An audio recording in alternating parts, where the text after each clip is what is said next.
오늘 우리에게 주시는 하나님의 말씀은 신약성경 베드로후서 1장 5절에서 11절, 3장 18절, 그리고 구약성경 신명기 32장 29절의 말씀입니다. 이제 제가 하나님의 말씀을 봉독하겠습니다. 그러므로 너희가 더욱 힘써 너희 믿음의 덕을, 덕의 지식을, 지식의 절제를, 절제의 인내를, 인내의 경건을, 경건의 형제우애를, 형제우애의 사랑을 더하라. 이런 것이 너희에게 있어 흡족한즉 너희로 우리 주 예수 그리스도를 알기에 게으르지 않고 열매 없는 자가 되지 않게 하려니와, 이런 것이 없는 자는 맹인이라 멀리 보지 못하고 그의 옛 죄가 깨끗하게 된 것을 잊었느니라. 그러므로 형제들아, 더욱 힘써 너희 부르심과 택하심을 굳게 하라. 너희가 이것을 행한즉 언제든지 실족하지 아니하리라. 이같이 하면 우리 주 곧 구주 예수 그리스도의 영원한 나라에 들어감을 넉넉히 너희에게 주시리라. 오직 우리 주 곧 구주 예수 그리스도의 은혜와 그를 아는 지식에서 자라가라. 영광이 이제와 영원한 날까지 그에게 있을지어다. 만일 그들이 지혜가 있어 이것을 깨달았으면 자기들의 종말을 분별하였으리라. 아멘. 사랑하는 성도 여러분, 우리가 태어나서 천국에 갈 때까지 이 세상에서 살아가는 동안에 반드시 갖추어야 할 것이 있다면 그것은 무엇일까요? 사람이 노년에 이르게 되면 세 가지 부분에서 평준화 현상이 일어난다고 합니다. 첫 번째는 외모의 평준화입니다. 사람에 따라 외모가 탁월할 수도 있고 평범할 수도 있지만 노년이 되면요, 이제 몸 안에 수분이 빠져나가기 시작합니다. 그래서 목 길이도 점점 줄어들고 키도 작아지고요. 또 얼굴에는 주름이 생기기 마련이죠. 흰머리가 늘어가고요. 또 치아를 임플란트로 교체하기도 합니다. 이건 한 사람도 예외가 없습니다. 그래서 결국 생김새가 비슷비슷해진다는 것인데요. 이것이 바로 외모의 평준화입니다. 두 번째는 지성의 평준화인데요. 고 한경직 목사님께서 프린스턴 신학교에 가셔서 유학을 하고 돌아오셨습니다. 그래서 영어가 아주 유창하셨는데요. 그런데 만년에 건강상의 이유로 그분이 남한산성에서 거하실 때 영어를 다 잊어버리셨다고 합니다. 그렇게 유창하던 영어를 완전히 잊어버리셔가지고요. 후배 목사님들이 아주 놀란 적이 있었습니다. 제가 전에 섬기던 교회 근처에 한정식 집이 있었는데요. 이름이 이리오노라였습니다. 그런데 어느 날 권사회에서 모임을 마치고 그 집에 가서 식사를 하기로 하셨나 봅니다. 그런데 광고를 하시는 권사님께서 이리오노라가 생각이 안 나는 거예요. 그래서 뭐라고 광고를 했냐면, 오늘 식사는 날 좀 보소에서 하도록 하겠습니다. 근데 너무 재밌는 것은 다 어떻게 알고 이리오노라로 찾아왔답니다. 저 권사님이 이리오노라를 날 좀 보소라고 했나 보다 다 아시고 찾아오셨더래요. 한때 명문대를 나왔다고 해도 70대 들어서면요, 깜빡 잊어버리고요. 결국 지식의 평준화가 일어난다는 것이죠. 세 번째는 재산의 평준화입니다.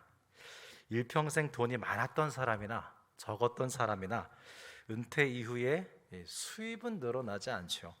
가진 것은 점점 줄어들기 마련이기 때문에 80대가 되면요, 결국 소유도 고만고만하게 평준화가 일어난다는 것입니다. 이처럼 우리의 외모와 지성과 재산 등이 평준화가 된다는 것은 무엇을 의미합니까? 영원하지 않다는 거죠. 이 세상에서 다 소진되고 끝난다는 것입니다. 그러면 우리가 마지막 날에 과연 무엇을 가지고 주님 앞에 서겠습니까? 그것은 다름 아닌 예수님을 닮은 모습입니다. 그래서 성경은 곳곳에서 누누이 예수님을 닮으라는 권면을 하고 있습니다. 예수님의 첫 번째 설교인 산상수훈의 팔복은 무엇을 말씀하는 것일까요? 심령이 가난한 자가 복이 있고 애통해 할 줄 알고 온유하고 하나님과의 바른 관계인 의에 줄이고 목마르며 긍휼히 여길 줄 알고 마음이 깨끗하고 화평케 하고 정의를 위해 박해받는 사람이 복이 있다는 거죠. 결국엔 이렇게 예수님 닮은 모습이 되는 것이 그리스도인이라는 것이 팔복의 말씀입니다. 그런가 하면 성경은 예수님을 닮는 것에 대해서 옷 입는 것으로 비유하곤 하는데요. 로마서 13장 14절에도 오직 주 예수 그리스도로 옷 입고, 예수님으로 옷 입으라는 거예요. 정욕을 위하여 육신의 일을 도모하지 말라 하는가 하면 갈라디아서 3장 27절에도 누구든지 그리스도와 합하기 위하여 세례를 받은 자는 그리스도로 옷 입었느니라 그랬습니다. 에베소서 6장은 아예 전투적으로 전신갑주를 취하라고 하는데요. 진리의 허리띠, 의의 가슴막이, 평안의 복음이 준비한 신, 믿음의 방패, 구원의 투구, 성령의 검을 착용하는 것처럼 예수님의 성품을 갖추라는 거예요. 여기서 중요한 것은 수식어입니다. 진리, 의, 평안, 믿음, 구원, 성령. 이것은 기도로 주님께 공급받을 수 있는 것들입니다. 옷을 입는 것과는 또 다른 비유로 갈라디아서 5장 22절에서 23절은 예수님 닮은 모습을 9가지 성령의 열매를 맺는 것으로 비유하는데요.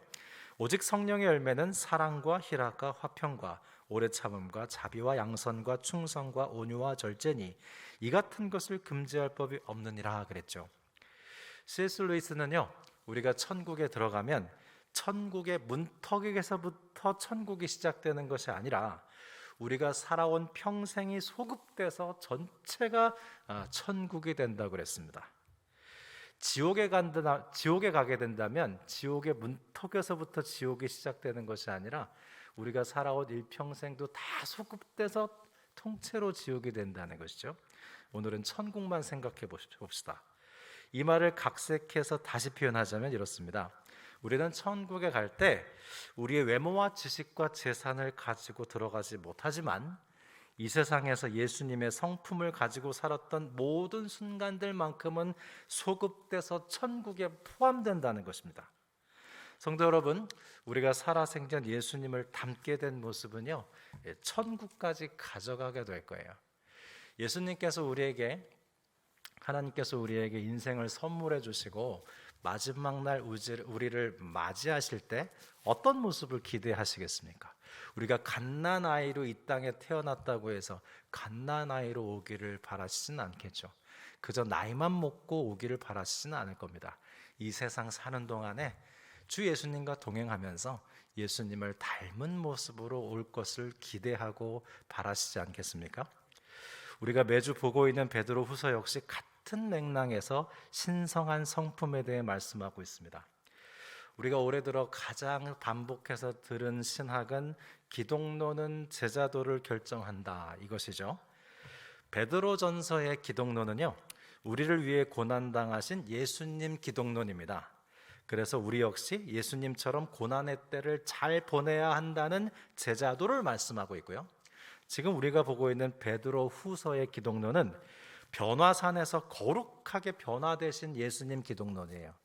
이 사도 베드로가 변화산에서 거룩하게 변모되신 예수님을 목격한 사람이잖아요. 그에 따라 우리 그리스도인들도 주님을 닮은 거룩한 모습으로 영광 중에 다시 오실 주님을 기다리는 제자도를 가져야 한다. 그것이 바로 신성한 성품입니다. 그래서 베드로후서 1장 5절에서 7절에 신성한 성품 목록이 등장하는 거예요. 그러므로 너희가 더욱 힘써 너희의 믿음의 덕을, 덕의 지식을, 지식의 절제를, 절제의 인내를, 인내의 경건을, 경건의 형제 우애를, 형제 우애의 사랑을 더하라 그랬습니다. 그러면 첫 번째 성품인 믿음은 어떤 성품이라고 했죠? 믿음은 주님과의 관계성입니다. 그래서 주님을 닮아가려면 먼저 주님과의 관계성이라는 기초가 놓여야지 그 다음에 7가지 성품이 더해질 수 있는 것이죠. 주님과의 관계성 자체가 아예 없는 사람은 주님을 닮아갈 수 없습니다. 그래서 믿음이란 주님과의 관계성이고요. 그 다음 지난주에 배운 덕은 어떤 성품이라고 했죠? 주님과 관계를 맺고 그 관계성에 합당한 실천을 더할 때 우리는 덕스러워진다고 했습니다. 믿음과 행동이 따로 노는 것은 덕스러운 게 아니죠. 우리가 간혹 내가 하나님을 정말 믿는 사람인가? 내가 하나님을 제대로 믿고 있나? 하는 의구심이 들 때면 그럴 때는 아주 간단한 봉사나 섬김이라도 해보면 이 믿음의 활력이 생기는데요. 그게 바로 믿음의 덕을 더하는 일입니다. 그러면 오늘 세 번째 성품인 지식이란 어떤 성품일까요? 베드로후서의 맨 마지막 구절인 베드로후서 3장 18절을 읽어드리겠습니다. 이것은 베드로후서의 결론이기도 합니다. 오직 우리 주 예수 그리스도의 은혜와 그를 아는 지식에서 자라가라. 영광이 이제와 영원한 날까지 있을지어다. 아멘. 그랬어요. 오직 우리 주 예수 그리스도의 은혜와 그를 아는 지식에서 자라가라 하고 베드로후서는 끝나고 있습니다. 이 지식이라는 것은 그만큼 베드로후서 전반에 걸쳐서 대단히 중요한 성품인데요. 즉 지식은 이론적 지식이나 철학적 지식이 아니고요. 예수 그리스도를 인격적으로 알아가는 지식을 말합니다. 제키 플랜저의 추룡이라는 책이 있는데요. 아주 오래된 책이라서 지금은 절판이 됐습니다. 청년 시절에 읽었던 책인데 이 제키 플랜저라고 하는 한 영국의 20대 청년이에요. 젊은 자매인데 호롤 단신으로 싱가포르에 와서요. 마약 밀매상들이 밀집해 있는 지역에 들어갑니다. 그래서 혼자 전도를 하는데요. 놀라운 역사가 일어나요. 이 제키 플랜저가 전도를 하니까요. 마약 밀매상들이 성령을 받고 방언을 합니다. 정말 놀라운 역사였고요. 아마 현대 선교사의 기록으로 남겨져 있을 거라고 생각되는데 이 마약 밀매상들이 성령을 받고 방언을 하고 변화가 되는데 문제는 그 이후였어요. 그들은 예수님을 영접하고 성령을 받고 방언을 했지만 여전히 마약 밀매상으로 살았습니다. 왜냐하면 먹고 사는 데 있어서 할 줄 아는 게 그 일밖에 없었거든요. 그들은 점차 갈등하기 시작했습니다. 예수님과 관계를 맺으며 믿음을 갖긴 했는데 그 믿음에 부합되지 않는 삶을 살려니까 덕스럽지가 않은 거예요.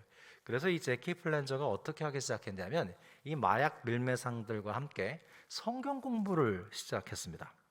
그리고 그들이 성경 말씀을 통해서 예수님을 인격적으로 알아가기 시작하자 비로소 마약 밀매상의 일을 중단하고요. 건전한 일거리와 직업들을 찾게 됩니다. 여러분 바로 이것이 덕에 지식을 더하는 거예요. 베드로가 여러분 어떤 사람이었죠? 그는 꼭 해내야겠다고 하고 하지 못하고 절대로 하지 않겠다고 하며 실수했던 그런 사람입니다. 어느 날 예수님께서 갈릴리 호수 위로 걸어오시자 베드로가 가만히 있지 않죠. 주여 만일 주시거든 내게 물 위로 걸어오라고 명하십시오. 그리고 물 위를 걷다가 그만 바람에 파도에 빠져들고 맙니다. 예수님께서 잡히시기 전날 밤 오늘 밤 너희가 다 나를 버리리라 그렇게 제자들에게 말씀하셨을 때 그러면 그런가 보다 이렇게 있을 수 있는데 베드로는 가만히 있지 않았어요. 모두 주를 버릴지라도 나는 결코 주를 버리지 않겠나이다 꼭 한마디 하거든요. 그리고 그날 저녁 3번 주님을 부인했습니다. 베드로는 그런 사람이었어요. 그는 예수님과의 관계성을 형성한 믿음의 성품이 있었습니다. 그리고 그 믿음에 부합하는 행동으로 덕을 더하기도 했죠. 그러나 예수님을 알아가는 지식이 아직 자라지 않았기 때문에 그릇된 열심과 활동으로 실수가 많은 사람이었어요.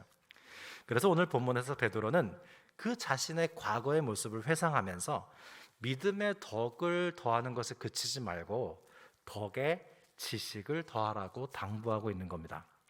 사랑하는 성도 여러분, 교회에서 봉사활동을 열심히 하는 것은 좋은 일인데요. 가능한 한 성경 공부를 병행하시기 바랍니다. 순모임을 하면서 섬김과 봉사활동을 하실 수 있기를 바랍니다. 왜냐하면 그렇지 않으면 우리는 그릇된 자기 열심에 사로잡히게 될 확률이 높아요. 하고 싶은 것에 치우칠 수도 있어요. 하고 싶은 것에 있어서 욕망이 더해질 수도 있어요. 성경 말씀을 통한 예수님과의 인격적인 사귐이 더해질 때 우리의 봉사와 섬김은 규모 있어지는 것입니다. 그래서 우리 정의 만나팀은 매주 수요일에 반찬 봉사할 때 오시지 않아요. 수요 예배를 다 같이 드립니다. 오전에 고린도전서 강해로 성경 공부를 하고 그 다음에 반찬 배달 봉사를 나가요. 우리 중보기도 팀도요. 그냥 중보만 하지 않습니다. 격월로 특강을 들어요. 공부를 합니다. 말씀을 공부하고 중보기도 사역을 이어가고요. 그 외에도 여러 사역팀들이 믿음과 행함 위에 지식을 더하고 있어요. 그럴 때 우리는 예수님을 알아가는 지식에 자랍니다. 그냥 봉사하는 게 아니고요. 여러분, 봉사하고 섬기면서도 주님을 만나야 돼요. 주님을 알아가야 돼요. 주님을 닮아가는 겁니다. 그러기 위해서는 예수님을 아는 지식이 더해져야 되는 거죠. 그러면 예수님을 알아가는 지식이 자라면 어떻게 될까요? 하나님께 대한 지식과 지혜가 쌓이면요, 자연스럽게 하나님을 위해서 무엇을 어떻게 해야 하는지 분별력이 생겨납니다. 여러분, 구약의 인물 중에 지혜와 분별력 하면 누가 생각이 나십니까? 다는 솔로몬 왕이 떠오르죠. 열왕기 3장에 보면 이 솔로몬이 왕이 됐을 때 그 심적 부담이 얼마나 컸겠습니까? 그래서 그는 하나님 앞에 1000번제를 드립니다. 왜 드렸는지에 대한 설명이 없지만 그의 심사가 좀 이해가 돼요. 하나님 앞에 절실하게 매달리면서 무려 1000번제를 드리는데요. 그러자 하나님께서 그의 꿈에 나타나셔서 말씀하시기를 내가 너에게 무엇을 줍고 구하라 하셨습니다. 그러자 믿음과 덕을 겸비한 그는 하나님께 지혜를 달라고 구하죠. 성경에는 듣는 마음이라고 되어 있습니다. 즉 분별력이었어요. 왕으로서 가장 중요한 것이 분별력 아니겠습니까? 하나님께서는 솔로몬이 부나 장수를 구하지 않고 그에게 꼭 필요한 지혜를 구하자 나머지 구하지도 않은 부와 장수도 주십니다. 그 직후에 마치 하나님께서 솔로몬에게 분별력을 주신 것을 검증이라도 하는 듯한 사건이 하나 터지죠. 두 여인이 솔로몬 왕을 찾아옵니다. 두 사람 모두 다 아기를 낳은 지 얼마 안 된 여인들이고 또 이웃에 가까이 사는 사람들이었습니다. 그런데 한 여인이 그만 잠을 자다가 자기 아이 위에 눕는 바람에 아이가 그만 죽고 말아요. 잠에서 깨어보니까 자신 때문에 아이가 죽었거든요. 그래서 밤에 옆집에 몰래 가서 그 옆집에 잠든 여인의 아기와 바꿔치기를 합니다. 그래서 죽은 아이를 그 여인 곁에 두고 살아있는 아기를 데려와서 자기 아이라고 한 거예요. 이렇게 서로 자기 아이라고, 살아있는 아이가 자기 아이라고 우기는 여인들에게 솔로몬은 유명한 판결을 내립니다. 그는 살아있는 아기를 칼로 반으로 잘라서 나눠 가지라고 하죠. 그러자 가짜 어머니는 네 것도 되지 말고 내 것도 되지 말게 하자 하면서 아이를 칼로 쪼개는 걸 찬성합니다. 진짜 어머니는 마음이 불붙는 것 같아서 그러지 말라고, 아이가 죽지만 않게 해달라고 애걸하죠. 그 모습을 보고 솔로몬이 아이가 죽지 않기를 바라는 여인이 진짜 어머니라는 것을 판결합니다. 여러분, 하나님께 대한 지혜와 지식이 자라면요, 하나님께서 원하시는 것을 선택할 수 있는 분별력이 생겨요. 그러나 이 지혜의 왕 솔로몬은 출발은 좋았지만 그의 인생에 만년이 좋지 않았습니다. 그는 만년에 하나님을 떠나고 말죠. 모름지기 인생은 마지막에 좋아야 합니다. 열왕기 11장 9절에서 10절에 하나님이 이 솔로몬에게 2번 꿈에 나타나셔서 경고하세요. 근데 솔로몬이 듣지 않습니다. 열왕기상 11장 9절에서 10절입니다. 솔로몬이 마음을 돌려 이스라엘의 하나님 여호와를 떠나므로 여호와께서 그에게 진노하시니라. 여호와께서 일찍이 2번이나 그에게 나타나시고 이 일에 대하여 명령하사 다른 신을 따르지 말라 하셨으나 그가 여호와의 명령을 지키지 아니하였고 그랬어요. 여러분, 이것은 솔로몬이 단순히 하나님의 명령을 지키지 않은 것이 아니고요, 그가 하나님을 아는 지식에 계속 자라지 못했기 때문에 분별력을 잃었다는 걸 뜻합니다. 솔로몬은 처음에 믿음도 있었어요. 덕도 있었습니다. 어느 순간 계속해서 하나님을 알아가는 지식을 더하는 것을 소홀히 했고 그 결과 그는 분별력을 상실하고 하나님을 떠나죠. 반면 솔로몬의 아버지 다윗은 달랐습니다. 다윗은요, 죽을 때까지 하나님을 아는 지식에 자랐던 사람이에요. 다선 정약용 선생이 그런 말을 했죠. 누가 어른이냐? 어른이란 죽을 때까지 성장하는 사람이 어른이다 라고 했어요. 다윗이 바로 그런 사람이었습니다. 다윗은 젊은 시절 자신을 죽이려 했던 사울을 처단할 기회를 여러 번 가졌지만 하나님의 기름 부으신 종을 해하는 것은 하나님께서 기뻐하시지 않는다는 하나님을 아는 지식이 있었기 때문에 절대로 사울을 해치지 않습니다. 원수 갚는 것은 직접 하는 것이 아니라 하나님이 하시는 것이다. 그런 부분에서 하나님을 아는 지식이 잘하고 있었기 때문에 다윗은 능력 있는 사람이 될 수 있었던 거죠. 하지만 다윗도 한때 하나님과의 관계가 느슨해져서 밧세바와 간음하고 그 남편 충성스러운 신하 우리아를 죽이는 죄를 범하기도 했습니다. 이 밧세바 간음 사건을 기점으로 해서 다윗의 인생은 완전히 곤두박질쳐요. 회개도 하고 용서를 받죠. 그럼에도 불구하고 그는 죄에 대해서 대가를 치러야 했습니다. 여러분, 회개한다고 해서 잘못이 완전히 없어져서 이전과 같이 똑같이 되는 건 아닙니다. 죄에 대해서 용서를 받지만, 회개를 해서 하나님께 용서를 받지만 거기에 대한 대가는 다윗이 톡톡히 치르는 걸 우리는 눈여겨볼 수 있어야 돼요. 그는 나단 선지자를 통해서 자신의 죄를 자각한 즉시 하나님 앞에 회개합니다. 그 회개시가 유명한 시편 51편이죠. 여러분, 하나님을 아는 지식에 잘한다는 것은 이처럼 자신의 죄에 대해 회개하고 돌이킬 줄 아는 걸 뜻해요. 솔로몬은 하나님께서 꿈에 2번이나 나타나서 책망하셨지만 돌이키지도 않았고 회개하지도 않았습니다. 단지 돌이킴 없고 회개 안 했다가 아니에요. 그는 그 부분에서 하나님을 아는데 잘하지 못한 겁니다. 반면 다윗은 아무런 변명 없이 자신의 죄를 시인하고 회개하고 죄를 용서해 주시는 하나님을 아는 지식에 잘한 거예요. 그래서 회개할 수 있었던 것입니다. 용서해 주시는 하나님을 아는데 잘했기 때문에. 그러면 여러분, 우리는 예수 그리스도를 아는 지식에 잘하기 위해서 어떻게 해야 할까요? 제가 잠실에 있는 주님의 교회에서 청년 목회를 할 때 실제로 있었던 일인데요. 그 주변에 정명석 씨가 교주로 있는 JMS 2단 교회가 있었습니다. 그런데 그 교회 이름도 주님의 교회였어요. 어느 날 한 청년이 저를 찾아왔는데요. 알고 보니까 이 청년은 JMS 주님의 교회를 찾아온다고 온 거예요. 그런데 잘못해서 진리가 선포되는 주님의 교회를 찾아온 거죠. 이단을 찾아왔다가 진리를 찾아왔습니다.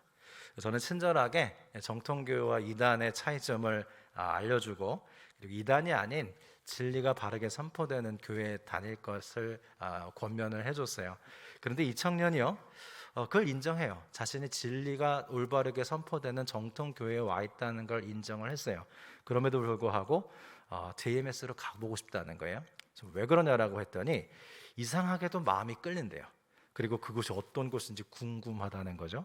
결국 JMS 이단으로 갔습니다.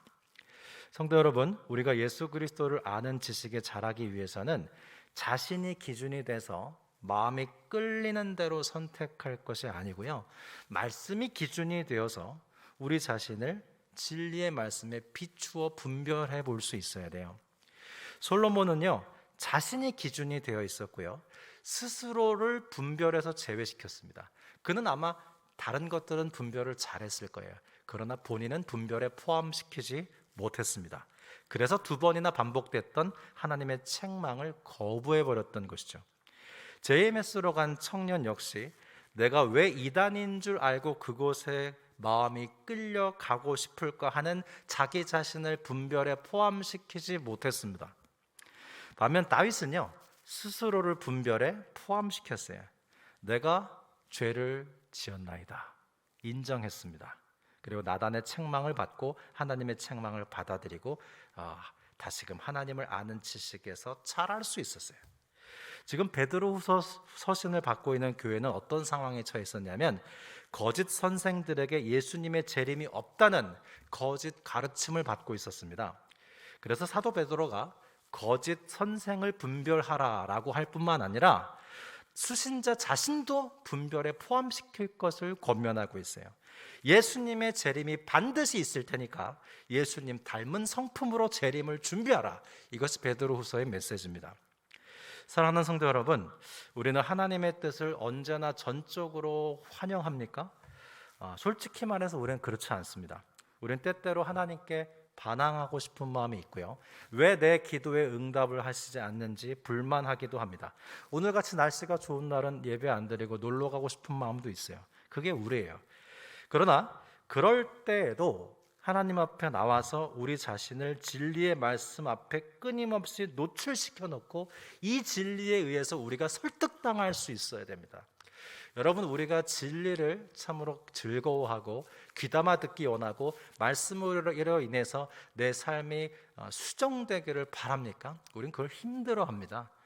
그렇게 썩 달가워하지 않을 때가 많아요. 우리는 죄가 더 즐거울 때가 많습니다. 그래서 하나님의 말씀이 사실은 불편해요.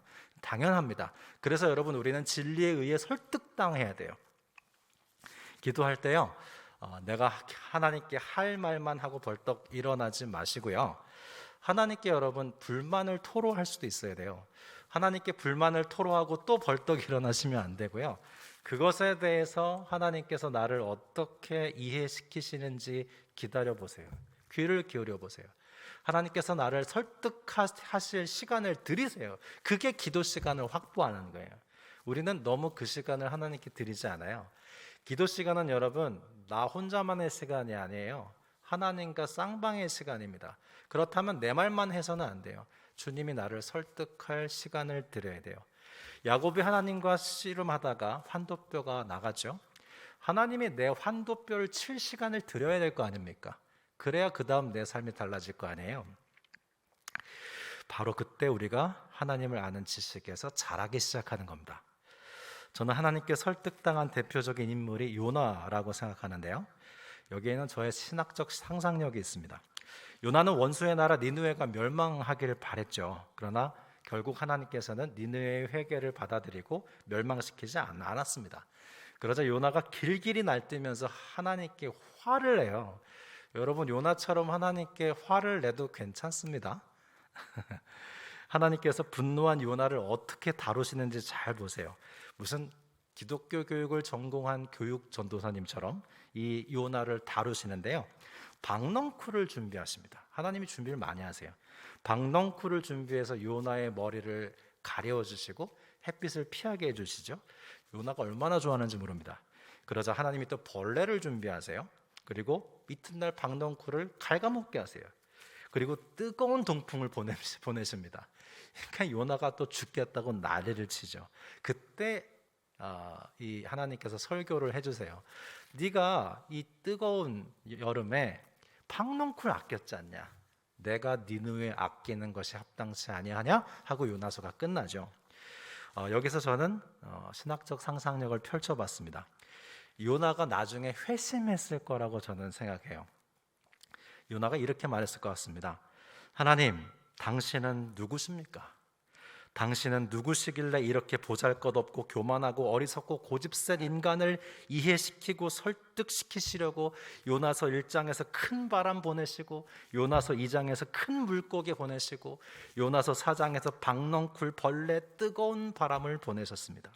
그냥 당신의 뜻대로 하셔도 되는데, 화내는 저 무시해버리셔도 되는데 내가 누구라고 나를 이해시키고 설득시키려고 이렇게 낮아지십니까? 저는 여전히 하나님의 뜻은 싫습니다. 그러나 저를 이렇게 설득시키려고 애쓰시는 하나님, 당신은 좋습니다. 하나님을 사랑합니다. 그래서 그는 결국 자신을 설득하고 이해시키려고 무던히 애쓰시고 낮아지신 그 하나님을 사랑하게 되지 않았을까요? 그리고 그 하나님을 사랑하다가 그 하나님의 뜻도 사랑하게 되지 않았을까요? 여러분, 그것이 바로 하나님을 아는데 자라가는 것입니다. 하나님의 뜻을 잘 행하는데 하나님은 사랑하지 않는다. 그건 아주 심각한 거예요. 그건 아주 잘못될 수 있습니다. 우리가 하나님의 뜻을 행한다면 하나님을 사랑해서 하나님의 뜻을 행해야 되는 거예요. 그래서 요나가 정직하고요. 요나가 맞아요. 하나님의 뜻 싫어했어요. 그리고 하나님하고 대판 붙었죠. 그런데 하나님의 낮아지심을 보면서 아마 그는 결국 하나님을 사랑하게 됐을 겁니다. 하나님을 사랑한 다음에는요, 하나님의 뜻도 사랑하게 되겠죠. 그게 바로 하나님을 아는 지식에 자라나는 거예요. 사랑하는 성도 여러분, 우리의 믿음의 덕을 더했습니다. 이제 지식을 더할 차례인데요. 어떻게 지식을 더할 수 있다고 했죠? 하나님의 진리의 말씀에 우리를 끊임없이 노출시키는 겁니다. 그 진리의 말씀에 우리를 분별하는 것에 있어서 우리 자신을 포함시키는 거예요. 여러분, 다른 사람 판단 그만하세요. 나 자신이 가장 문제예요. 누가 성령 충만해야 돼요? 내 남편이 성령 충만하길 바라세요? 우리 아내가 성령 충만하길 바래요? 내가 성령 충만해야 돼요. 나를 분별해야 됩니다. 하나님의 말씀으로. 그리고 하나님의 진리의 말씀으로 끊임없이 설득당해야 돼요. 그리고 천국까지 가져갈 주 예수님을 아는 지식에 자라나는 성품이 저와 여러분에게 있기를 기원합니다. 기도드리겠습니다. 하나님 아버지, 오늘도 우리를 주의 존전에 불러주시고 우리의 믿음의 덕의 지식을 더해 주시며 우리를 설득해 주시니 감사합니다. 우리가 뭔데 우리를 이해시키시고 설득하십니까? 이 세상을 살아가는 동안에 천국까지 가져갈 예수님의 성품을 담게 하여 주옵소서. 특별히 오늘은 청년주일이자 교사주일이기도 합니다.